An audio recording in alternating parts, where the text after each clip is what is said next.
Hello friends, welcome to Riyaz classes. आज के session में we will study about the topic regulation of capital market and overview. This topic is part of unit 11 regulation of capital market of the subject business environment MCO 4 MCOM second year IGNOU. Before we begin, if you like the videos that I'm sharing, do hit the like button.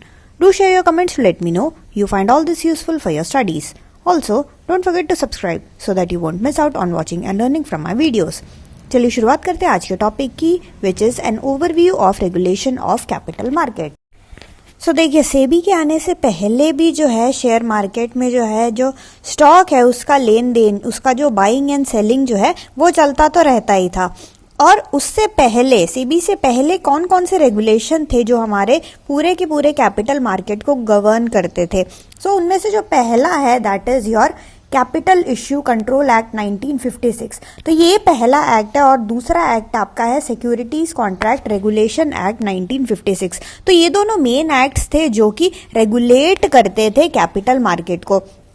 और आपको पता ही है कि देखो, जो capital market होता है उसमें there is a primary market and there is a secondary market. So primary market को, सारे के सारे प्राइमरी मार्केट को रेगुलेट करने के लिए we use the capital issues control act 1956। और जो हमारा सेकेंडरी मार्केट है, सेकेंडरी मार्केट को सारा रेगुलेट करने के लिए there was the securities contract regulation act 1956। तो यहाँ पे दो एक्ट्स थे जो कि कैपिटल मार्केट को गवर्न करते थे। पहला था प्राइमरी मार्केट को गवर्न करने के लिए capital issues control act, and secondly जो सेकेंडरी मार्केट है उसको गवर्न करने के लिए the securities contract regulation act.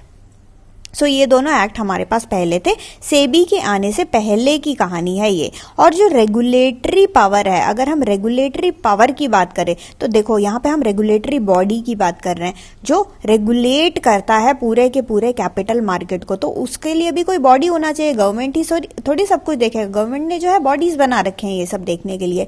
सो जो पावर है, जो एक्चुअल पावर दिया गया था उस टाइम पे, इन एक्ट्स के अंदर तो काम होता ही था। इन एक्ट में रूल एंड रेगुलेशन थे कि आपको क्या करना है, किस हिसाब से कैसे इश्यू होगा, सारा हर चीज का जो है प्रॉपर तरीके से जो था गाइडलाइंस इन एक्ट में दिया गया था। हम इसको रेफर करते थे प्राइमरी मार्केट के लिए कैपिटल इश्यू कंट्रोल एक्ट को, और जो सेकेंडरी मार्केट है उसके लिए the securities contract regulation act को। बट अगर हम गवर्निंग बॉडी की बात करें कि भाई अगर कुछ बहुत बड़ा घोटाला हो जाए या फिर हमें कोई अमेंडमेंट की जरूरत है, कोई चेंजेस की जरूरत है, तो वो सब कौन करेगा? वो सबका जो मेन जो पावर है, पावर हमने अगेन डिवाइड करके यहाँ पे दिया हुआ था। प्राइमरी मार्केट के लिए अलग पावर किसी को दिया था और सेकेंडरी मार्केट के लिए जो है अलग से हमने पावर जो है वो दिया हुआ था।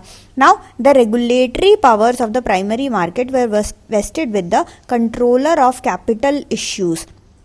सो जो प्राइमरी मार्केट है उसके लिए हमने दिया गया था power to the controller of capital issues. और अगर हम सेकेंडरी मार्केट की बात करें तो it was that power was given to stock exchange division in the ministry of finance. तो मिनिस्ट्री ऑफ फाइनेंस के अंदर जो मिनिस्ट्री है, मिनिस्ट्रीज हैं, देखो गवर्नमेंट के बहुत सारे मिनिस्ट्रीज हैं, तो उनमें से एक मिनिस्ट्री है फाइनेंस मिनिस्ट्री, और फाइनेंस मिनिस्ट्री के अंडर आता है ये स्टॉक एक्सचेंज डिवीजन। ये स्टॉक एक्सचेंज डिवीजन जो है सेकेंडरी मार्केट को पूरी की पूरी तरीके से रेगुलेट करता था, रेगुलेटरी अथॉरिटी था। एंड प्राइमरी मार्केट के लिए कौन था? The controller of capital issue. I hope यहां तक आपको समझ आ गया होगा।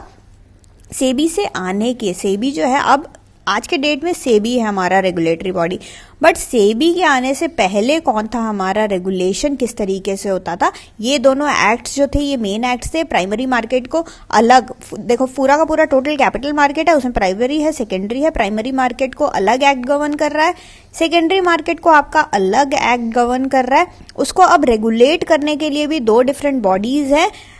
जो प्राइमरी मार्केट है उसको गवर्न करेगा the controller of capital issues, and अगर हम सेकेंडरी मार्केट की बात करें तो द स्टॉक एक्सचेंज डिवीजन, जो कि मिनिस्ट्री ऑफ फाइनेंस के अंडर जो है ये काम करता है, ये सेकेंडरी मार्केट को जो है रेगुलेट करने में उस टाइम हमारी मदद करता था। तो अगर हम सेबी की बात करें, सेबी यानी कि क्या है? Security exchange board of India. So ये जो है अप्रैल 1988 में क्या हुआ, हमारा जो सेबी है, जो securities exchange board of India है, इसको हम लोगों ने सेटअप किया as a non statutory body. और इसका मेन उद्देश्य यही था, इसका मेन मकसद क्या था? इसका मेन मकसद यही था कि भाई रेगुलेट करना पूरे के पूरे कैपिटल मार्केट को। तो यहाँ पे हमने देखा कि भाई प्राइमरी में अलग कुछ कहानी चल रही है, सेकेंडरी में अलग कहानी चल रही है, तो इन दोनों को प्रॉपर तरीके से जो है रेगुलेट करना बहुत ही ज़्यादा ज़रूरी है। तो हमने इसके लिए क्या किया, हम यहाँ पे अब एक रेगुलेटरी बॉडी को लेके आए, प्रॉपर गवर्नमेंट लेके आई अप्रैल 1988 में। अप्रैल 1988 में हमारे पास सेबी आया, which is the securities exchange board of India, और इसको एक नॉन स्टैट्यूटरी बॉडी की तरह जो है हमारे पूरे कैपिटल मार्केट, जो हमारा कैपिटल मार्केट है, इसको और भी स्ट्रेंथन करने के लिए, इसको और भी अच्छे से चलाने के लिए गवर्नमेंट ऑफ इंडिया ने जो है इसको जो है स्टार्ट किया, सेबी को जो है वो बनाया। देन डिफरेंट ऑर्डिनेंस वगैरह आए। देखो 1988 में तो वो एस्टैब्लिश हुआ था, 1992 में डिफरेंट ऑर्डिनेंस वगैरह आए, जिसमें कि ये बोला गया कि एक स्टैट्यूटरी बोर्ड वगैरह प्रॉपर तरीके से हम लोग जो है बनाते हैं। फिर इसका जो है both houses of the parliament में ये सारा पास होके जो है धीरे धीरे करके जो कैपिटल इश्यू कंट्रोल एक्ट था, it had been repealed and the Companies Act amended to make SEBI the administrative authority for enforcement of the provisions of the act relating to capital issues। तो पहले आपने जैसे हमने देखा कि ये जो कैपिटल इश्यूज कंट्रोल एक्ट ये सब भी था, तो इन सबको जो है इन सबको रिपील किया गया, और at the end of the day हम बस यही करना चाहते थे कि जो पूरा प्राइमरी मार्केट है वो हम सेबी को दे दे। सो उस टाइम एज अ रिजल्ट क्या हुआ, जो प्राइमरी मार्केट है it became the preserve of the SEBI. Now further the ministry of finance transferred a number of its powers under the securities contract regulation act to the SEBI. So ये जो security contract regulation act जो हमने अभी देखा, उसके अंदर भी जो थे काफ़ी सारे चीज़ें हैं, काफ़ी सारे पावर्स है जो कि गवर्नमेंट ऑफ इंडिया के पास है। सो ये सारे पावर्स भी धीरे धीरे गवर्नमेंट ऑफ इंडिया क्या करने लगी, डेलीगेट करने लगी, धीरे धीरे ट्रांसफ़र करने लगी वो पावर भी, किसको, हमारे सेबी को। दस अगर हम सेबी की बात करें तो at the end of the day उसको इंटरेस्ट कर दिया कि भाई आप जो है सूटेबल मेजर्स अडॉप्ट करोगे कि जितने भी इन्वेस्टर्स हैं जो कि स्टॉक मार्केट में अपना पैसा लगाते हैं, उनका जो है इन्वेस्टर प्रोटेक्शन आप जो है करोगे। सो डिफरेंट इसको बोल दिया गया, इनको जो है इनको एक तरीके से ऑथराइज कर दिया गया कि भाई आप ही सारा इसका जो है प्रॉपर तरीके से जो है रेगुलेट आप किसको करोगे, इसको सेबी को जो है प्रॉपर पावर दे दिया कि आप ही इसको रेगुलेट करोगे। तो इसके लिए भी जो है अगर हम मेजर्स की बात करें, डिफरेंट मेजर्स वगैरह जो है वो लिया गया। सो डिफरेंट मेजर्स क्या क्या लिए गए, पहले तो ये आता है कि भाई सेबी ने जो है, गवर्नमेंट ने जो है क्या क्या मेजर्स लिए कि भाई सेबी को क्या क्या चीज़ें दे दी। पहला तो यही दिया कि भाई regulating the business in stock exchanges and any other securities market. So regulate किया गया कि जो भी बिजनेसेस हैं in stock exchanges, stock exchange में भाई जो भी बिजनेस चल रहा है उन सबको जो है प्रॉपर तरीके से जो है आप जो है रेगुलेट करोगे।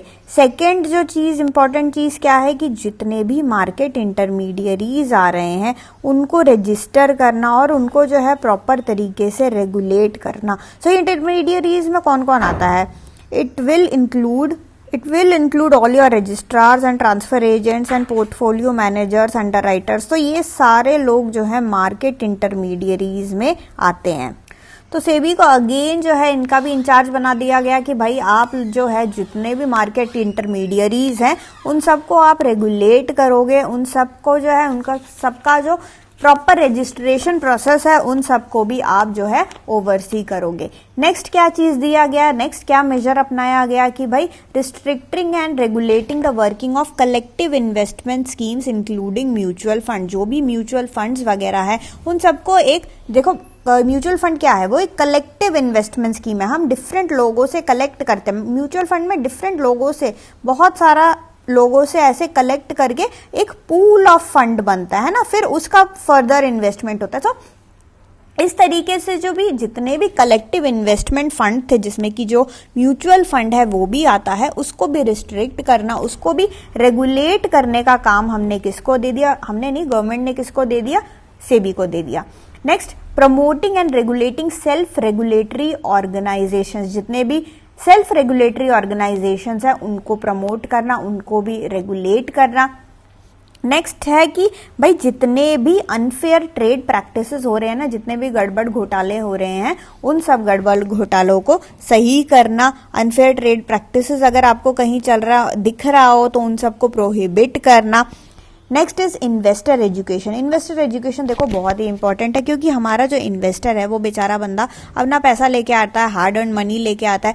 अगर वो किसी फ्रॉडुलेंट तरीके से किसी कोई कंपनी, फ्रॉड कंपनी आ गई, वो भाई नकली वो जो है स्टॉक स्टेटमेंट वगैरह दिखा के वो नकली तरीके से उसने पैसा अगर रेस कर दिया और कल को वो डूब गई, तो पैसा किसका डूबता है? एक्चुअल हमारा जो बेचारा इन्वेस्टर है वो सड़क पे आ जाता है। और कितने लोग जो है वो जो है बहुत ही ज्यादा कंगाल हो जाते हैं।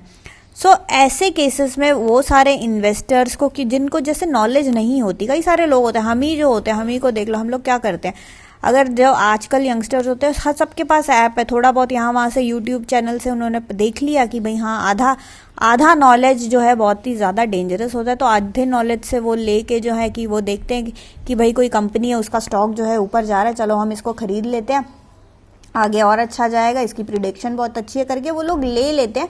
बट कभी कभी क्या होता है, लेने के बाद ही उसके प्राइसेस जो है डाउन हो जाते हैं। तो पैसा यहाँ पे किसका गया?